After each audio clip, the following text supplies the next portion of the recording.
This video is an exercise in attempting to point to that which is beyond concept using concepts.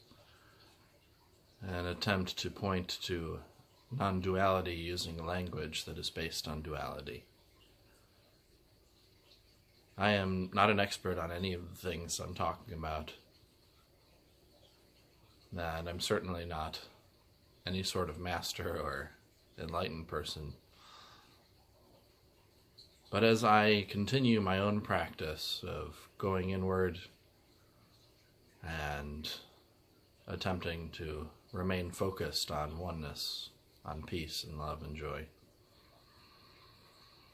I come across certain themes, and I believe it will be helpful for me to verbalize them, record them, and if anyone watching these videos happens to enjoy them, and even if one person happens to benefit even just a little bit, I think that will be such a wonderful thing, and it will make me very, very happy.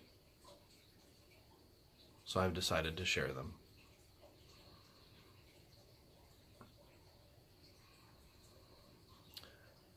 A theme that has been present in my practice as of the past week or so has been the theme of addiction. And addiction can mean many things to many different people. We have the extremes that were always presented in the media of opiate addiction, alcohol addiction, severe physical addiction to substances. But we can also become addicted to anything as simple as food or your smartphone. Many of us are very addicted to these devices we have in front of us. You can become addicted to a person. You can become very addicted to a person. You don't feel right when that person's not there. You're constantly thinking about them. When they are there, you just want 100% of their attention. And then when they're gone, you don't feel right. You can become addicted to absolutely anything. The core addiction underlying all of this is the addiction to our own thoughts and emotions. But we'll get into that in a little bit.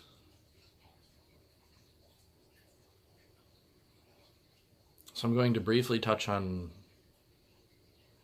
the cause of addiction. And again, I'm not an expert on this at all. This is only my own experience. But when someone seeks something out, be it a substance, chemical substance, or an experience over and over and over again that they can't feel content without, the underlying theme is that there's something not right with the way that I am. I lack something, I need something. And this isn't something that can be easily boiled down. Everyone has their own unique experience that leads them to whatever addiction they're experiencing. Some more harmful than others. In some cases, it's extremely obvious what led to an addiction. Maybe someone broke their arm and had severe pain and were prescribed opiates. And they took them, the pain went away, and they just got into the habit of taking that. And there was somewhere the mind was created the pattern of, I need opiates to feel okay. And that just stuck with them.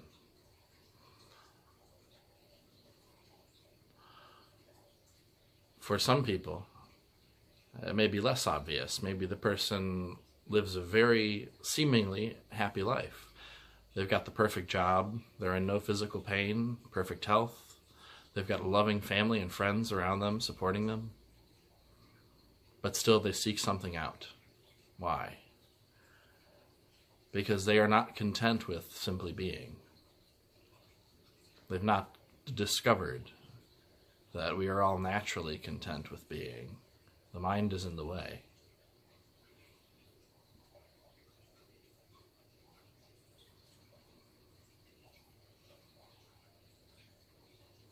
It's an interesting mechanism. It's a very self-destructive one. And it's quite absurd when you really observe it. But we have this pattern built into our minds that goes, there's something I want to acquire, so let's use all of our mental facilities to acquire it. And then we acquire that thing, And then it goes, okay, what's the next thing we want? Use our mental facilities to find that thing and acquire it, and then, okay, great, I've got that feeling of satisfaction. Now what's the next thing? So if you look for satisfaction through experiences or through the acquiring of possessions, you're never going to be content.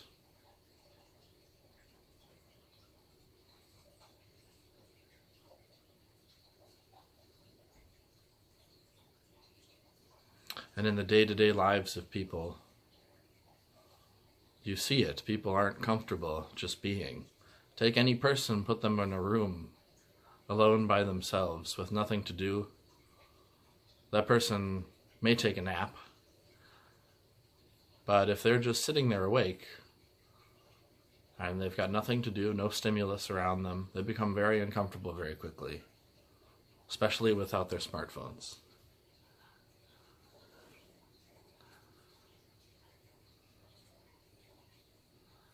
So why is that? Our natural state of being is to be perfectly content and happy. Our natural state of being is to experience vast peace, deep, deep love, and powerful joy, always. So, how do we remedy addiction?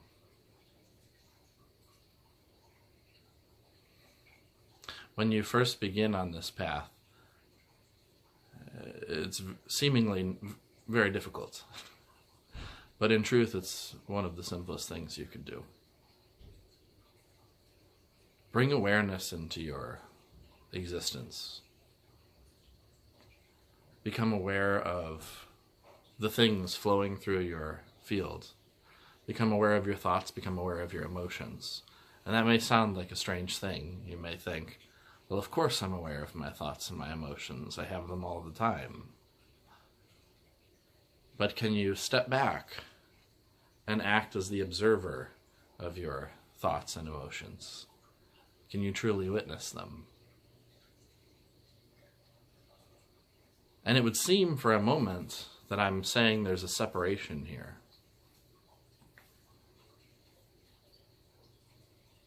There's this act of witnessing, something observing our thoughts and emotions, our bodies, our sensations, our sense perceptions. Something underlying is aware of that. But when you really become vigilant inside and start to pay attention to your thoughts and emotions, eventually you're going to come to the place where you realize that there is something more. There's something more within me than just this endless mental chatter, than just these uncomfortable sensations or sometimes pleasant sensations in the body. There's something more than that.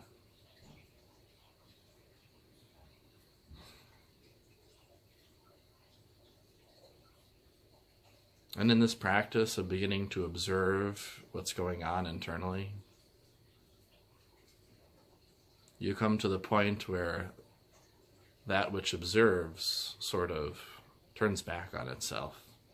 You're going to question, wait a minute, what is it that is aware of all of this? Is that me? Look.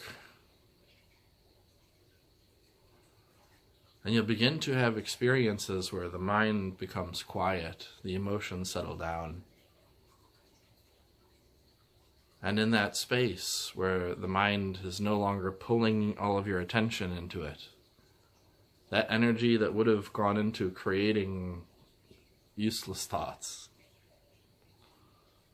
then begins to outflow from you as immense peace, love, and joy. When you truly go inward, and when I say inward, you're not really going anywhere. It's here. Your body, your mind, your thoughts, your external environment are all one with it. It's all one. But when you begin to discover that oneness that pervades all things, you will experience immense bliss for no reason. no apparent reason, you will feel extreme amounts of bliss and joy. And when that is your natural state, to be so content with simply being that you feel bliss and love and joy and peace in a powerful way, then this sense of lack just sort of dissolves, and you may even find yourself questioning, do I really need to have a beer or have a smoke, or do I really need to binge eat right now, or do I really need to sit down and watch 5 hours of television, whatever it is. Is that really better than this immense peace and love and joy and bliss that I'm feeling just by being? Is anything really better than that? It's not.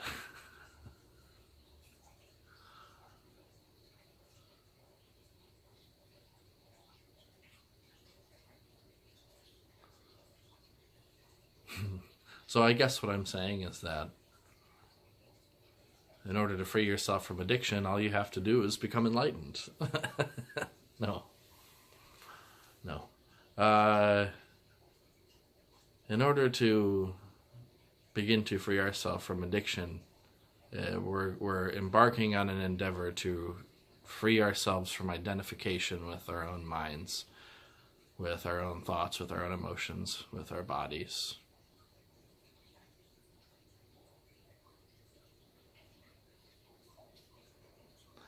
And trust me when I say that that is one of the most sacred, beautiful things that a human can do, to discover their true essence. And when you experience your true essence, when you discover that you are literally one, you are literally one, everything is one, that's when life becomes truly incredible and amazing and joyful. That's when you can truly love a person. That's when you can truly enjoy an experience without needing it, without needing anything.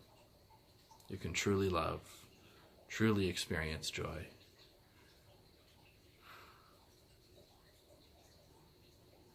So begin to practice. Sit, meditate, observe your thoughts and emotions through your day-to-day life. Bring more awareness into your life. This practice may seem tedious at times. It may even seem difficult. But trust me when I say that it is very, very worth it.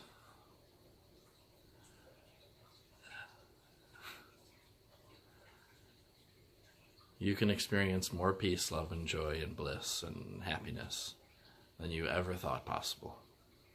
And you can experience it without the need for anything.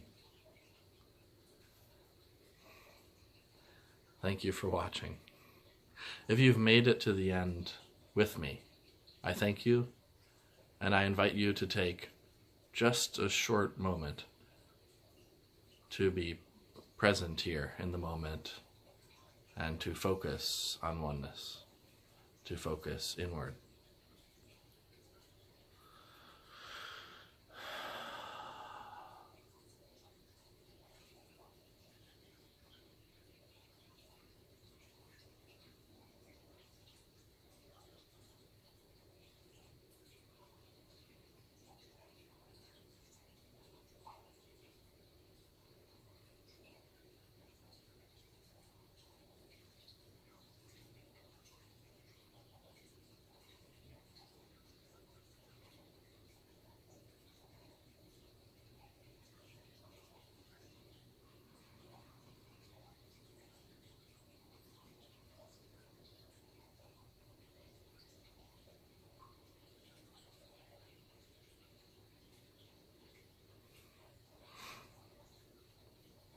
Thank you.